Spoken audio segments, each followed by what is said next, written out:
అందరికీ హాయ్. చాలా మంది అయితే అడిగారు కదా, అన్న మీ దేవురు, తంబి మీ దేవురు, మీ విలేజ్ పేరు ఏంటని. సో మా విలేజ్ అయితే ఇదే. మా విలేజ్ నేమ్ వచ్చి ఓడ్రు బంగి.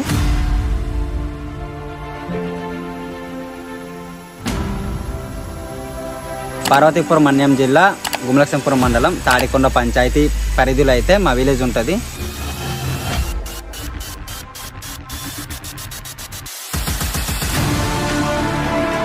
ఇప్పుడు మా విలేజ్ గురించి అయితే మీకు చెప్తా. మా విలేజ్ గురించి తెలుసుకోవాలి అనుకున్న వాళ్ళైతే ఈ వీడియో చివరి దాకా చూస్తారని కోరుకుంటున్నా. మాది పల్లెటూరు ఏజెన్సీ ప్రాంతం. చుట్టూ కొండల మధ్యలో మా ఊరు.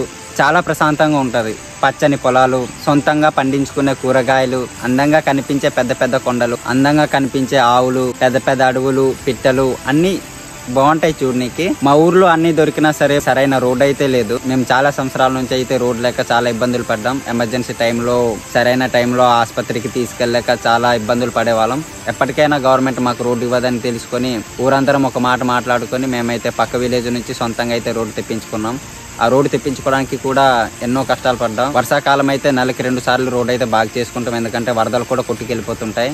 మాకు ఎలక్షన్ల ముందు అయితే గవర్నమెంట్ రోడ్ వచ్చినప్పటికీ అది కూడా సగం నుంచి ఆపేశారు. ఎలక్షన్స్ అయిపోయిన తర్వాత రోడ్ ఎట్లా ఉన్నదంటే మొత్తం పాడైపోయింది. అది మనుషులు కూడా నడవనీకి అవ్వదు. అందుకే మేమైతే దారి నుంచే నడుచుకుంటూ పోతాం. పంచాయతీకి పోవాలన్నా, మేము సంతకు పోవాలన్నా, లేకపోతే మండలానికి పోవాలన్నా, జిల్లాకు పోవాలన్నా, ఎలా పోవాలన్నా మేము నడుచుకునే పోతాం. ఎందుకంటే మాకు అందుబాటులో వాహనాలు కూడా రావు. కాబట్టి సొంతంగా చేసుకున్న రోడ్డు నుంచి కూడా ఎవరైనా డేరింగ్ చేయగలిగితే తప్ప మా ఊరికి రారు. కిరాణా సామాన్లు తీసుకోవాలనుకుంటే పంచాయతీకి పోయి తీసుకుంటాం. లేదంటే వారానికి 2 సార్లు సామాన్ల బండన్న అయితే వస్తుంటాడు. సో అన్న దగ్గర తీసుకుంటుంటాం. మాకు వీధికి అయితే వాటర్ ట్యాప్లు అయితే లేవు. మేము ఊట నీరు నుంచి అయితే తెచ్చుకుంటున్నాం. ఇగో కనిపిస్తుందా, ఈ ఊట నీరునే తీసుకెళ్తున్నాం. చాలా కొండ నుంచి అయితే తీసుకొచ్చాం, వాటర్ పైప్ నుంచి. సో అవే ప్రజెంట్ వాడుతున్నాం మేము విలేజ్లో. మీరు అడిగారు కదా మీ విలేజ్ ఏదని. మా విలేజ్ గురించి అయితే ఇప్పుడు చెప్పిన. ఇలా మీరు సపోర్ట్ చేస్తే మరెన్నో మంచి వీడియోలు మీ ముందుకు తీసుకొస్తానని నేనైతే కోరుకుంటున్నా. అందరికీ ధన్యవాదాలు. బాయ్.